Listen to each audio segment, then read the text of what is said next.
Hi guys, it's Congru here, and as always, we're talking about Star Wars today.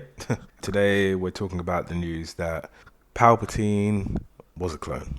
The Palpatine in the Rise of Skywalker has been confirmed as a clone in the novelization of the Rise of Skywalker. Right. Why are we putting critical information in books?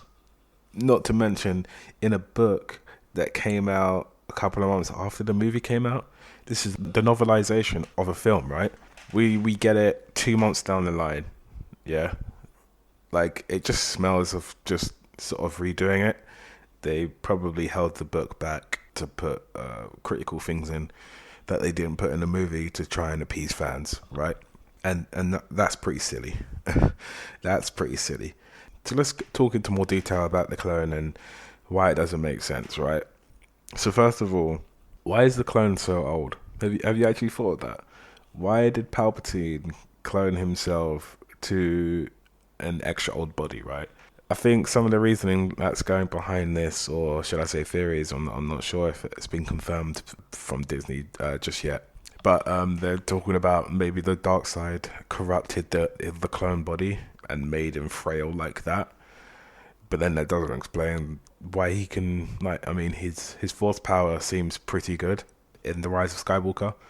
So yeah, it's a bit of a mystery as to why Palpatine would choose a carbon clone of himself instead of a carbon copy, instead of creating his old self to go back in a younger version of himself, should I say, to then sort of wreck people in his peak form.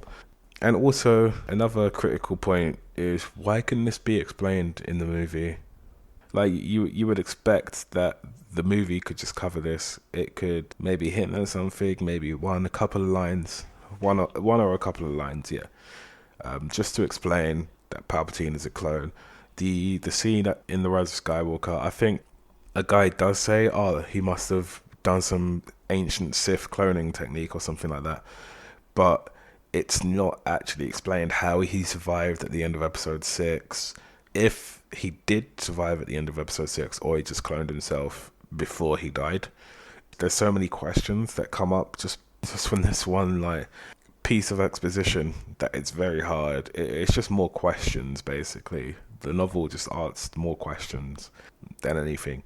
An interesting take, I think I saw Force Skywalker talk about this, was that all of the stuff in The Last Jedi, where Luke thinks Kylo is, like he peers into his mind, he sees the dark side, so he wants to kill him, right? Interesting take would be that Palpatine was showing all of these sort of dark side voices, because we know that that Palpatine was all the voices inside Kylo Ren's head, right?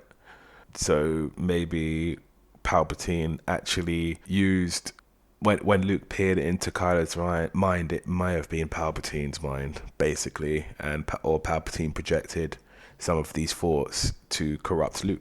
It's an interesting theory. I guess we'll never know, but nonetheless, I think that's interesting, right?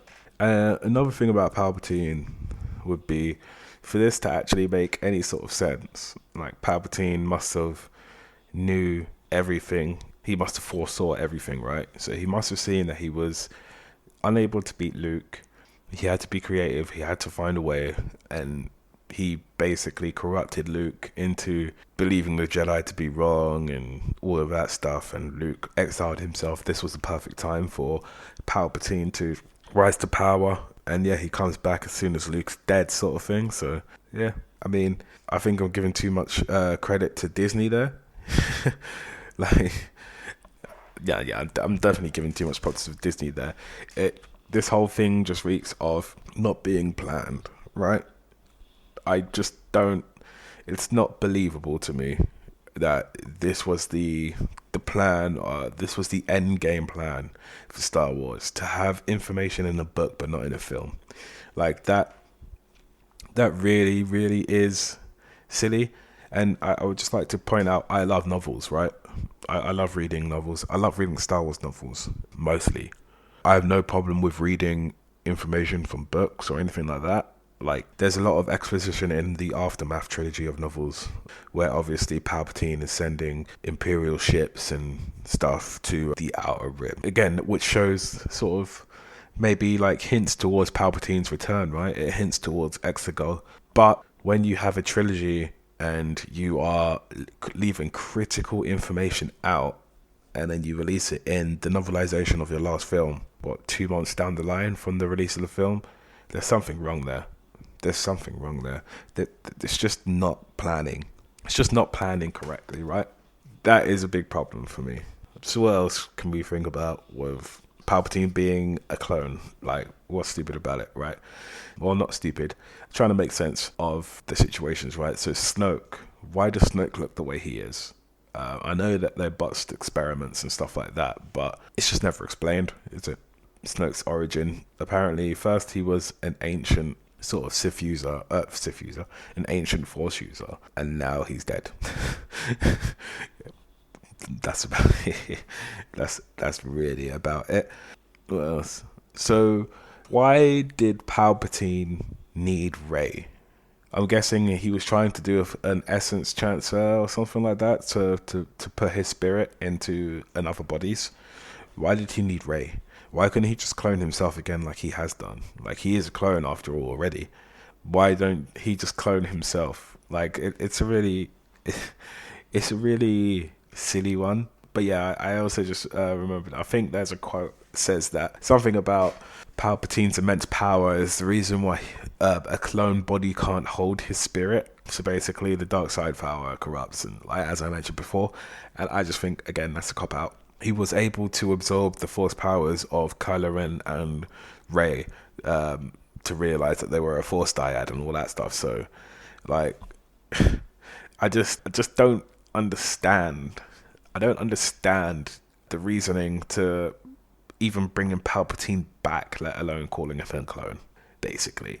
Yeah, it just sucks because people thought they were going to get a decent explanation in the novelization, but come on, let's not blame the writers here. They had to do something that was really, really stupid, so it was always going to not come off exactly as to how they planned it, you know? They probably had to write another book. They probably had to write another story or redo some chapters to fit into the Rise of Skywalker's narrative and its changes. So all in all, I think that what you shouldn't do is what Disney have done here and left critical information about the main villain who appeared in the last film in the title crawl. But yeah, I think Palpatine was a really, really bad inclusion, no matter how you try and explain it away. And I think Disney have explained it in a really, really, really bad way. Anyways, so I think that's me done for today. This has been Congru. This is the Krylo Ren channel as always. Have a nice day, guys, and I will see you next time.